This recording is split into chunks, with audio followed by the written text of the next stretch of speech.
খাটি খোৱা সাধাৰণ মানুহবোৰৰ কাৰণে উৎসৱৰ নিচিনা এটা পৰিস্থিতি হৈছে। কেলে জানেনে?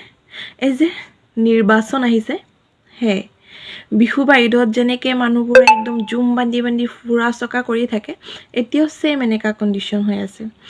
গাঁৱে ভূঞে তিনিআলি চাৰিআলিয়ে দলে দলে এইটোকে আলোচনা, কোন জিকিব কোন হাৰিব।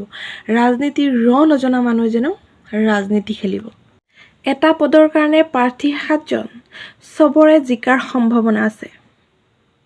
মুঠতে ৰাজনীতি জানক বা নাজানক, ৰাজনীতিৰ বিষয়ে জ্ঞান থাকক বা নাথাকক, ইলেকশ্যন খেলিবই, আৰু ইলেকশ্যন খেলিব মানে জিকিবই। কিছুমানেতো ডিক্লেয়াৰ দি দিছে অমুক জিকিব তমুক জিকিব, মানে যোনে যাক ছাপোৰ্ট কৰিছে সিয়ে জিকিব। সঁচাকৈ কওকচোন, আমি আমাৰ জীৱনক লৈ ইমান ব্যস্ত নহওঁ বা ইমান চিন্তা নকৰোঁ, যিমানখিনি আমি বেলেগে কোনোবা মানে ইলেকশ্যনত উঠিছে তাক জিকাবলৈ যত্ন কৰোঁ। ঘৰ এখনতো পিতা পুত্ৰৰ মাজতো কাজিয়া হৈ যায় ৰাজনীতিৰ নামত, যে মই অমুকক ছাপোৰ্ট কৰিম, নহয় অমুকক ছাপোৰ্ট কৰিম, অমুক জিকিবই, নহয় বোলে অমুক জিকিব। ৰাজনীতিৰ নামত আচলতে মানুহবোৰ ভাগ ভাগ হৈ যায়। দুই বন্ধুৱেও যেতিয়া দুই দলক ছাপোৰ্ট কৰে, তেতিয়া এজনে আন এজনক দেখি ফালৰি কাটি গুচি যায়। পঞ্চায়তৰ ইলেকশ্যনত যিমান কেইগৰাকী মই মহিলা প্ৰাৰ্থী দেখিলোঁ, সৰুৰ পৰা দেখি আহিছোঁ, আজিলৈকে সিহঁতৰ মই ভালকৈ মাত এষাৰো শুনি পোৱা নাই কোনোবা সভা সমিতিত নিজৰ সমাজখনৰ কাৰণে, নিজৰ মানুহখিনিৰ কাৰণে কি কৰিব। মুঠতে মহিলা ৰিজাৰ্ভেশ্যন যিহেতু মানুহজনে কৈছে খেলিব লাগিব, সেইকাৰণে খেলিছে। কেলেই খেলিছে, ৰাজনীতি কি, সমাজখনৰ কাৰণে কি কৰিব, নিজৰ মানুহখিনিৰ কাৰণে কি কৰিব, সেয়া সিহঁতৰ ভাবিবলৈ নাই। মুঠতে ৰাজনীতি খেলিছে।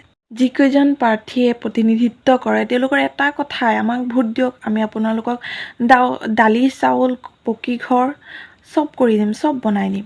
জিকাৰ পিছত লাগিলে সকলোখিনি নিজৰ পকেটতো ভৰাম। জাতিটোক, নিজৰ সমাজটোক আগবঢ়াই নিবলৈ যে শিক্ষাৰ প্ৰয়োজন, সেই কথা আমি নাপাতো। মুঠতে প্ৰত্যেকটো ৰাজনৈতিক দলৰ এটাই মটিভ, আপোনালোকক আমি ফ্ৰী খানা পিনা চব দিম, আপোনালোকে মূৰ্খ হৈ থাকক, আপোনালোকে সচেতন নহওক, আপোনালোকে উচ্চ শিক্ষাৰ শিক্ষিত নহওক, তেতিয়াইতো আমি গাদী দখল কৰি ৰজা হ'ব পাৰিম। কাৰণ প্ৰজাসকল যদি বেছি শিক্ষিত হৈ যায়, প্ৰজাসকল যদি বেছি বুজি পোৱা হয়, সুশিক্ষাৰে শিক্ষিত হয়, তেতিয়াতো আমি আমাৰ গেলা ৰাজনীতি খেলিব নোৱাৰিম। গতিকে ভোট দিয়াৰ আগত এবাৰ ভাবি চাবচোন, আপুনি ফ্ৰী দাল চাউল খোৱাৰ বাবে বা ফ্ৰী পকী ঘৰ লেট্ৰিন পাবৰ বাবে ভোট দিছে, নে সমাজখনক আগবঢ়াই নিবৰ বাবে এজন প্ৰাৰ্থীক ভোট দিছে। সেই প্ৰাৰ্থীজনে সমাজৰ এনেকুৱা 5জন ভাল শিক্ষাৰ্থীক শিক্ষাৰ ক্ষেত্ৰত আগবঢ়াই নিবলৈ কিবা অৰিহণা যোগাইছেনে বা যোগাবনে?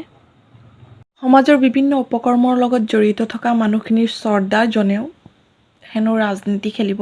কাৰণটো হৈছে তেখেতে সমাজৰ সেৱা কৰি ভাল পায়। চিৰিয়াছলি ভাবকচোন, কিমানে বাৰু সঁচাকৈ নিস্বাৰ্থভাৱে বা মনৰ পৰা সমাজক সেৱা কৰিবলৈ ৰাজনীতিত আগবাঢ়ি আহে। কাৰোবাৰ প্ৰৰোচনাত পৰি বা ফ্ৰী বস্তু পোৱাৰ লোভত বা দল চাই ভোট নিদিব, ভোট দিব নিজৰ বিবেকেৰে।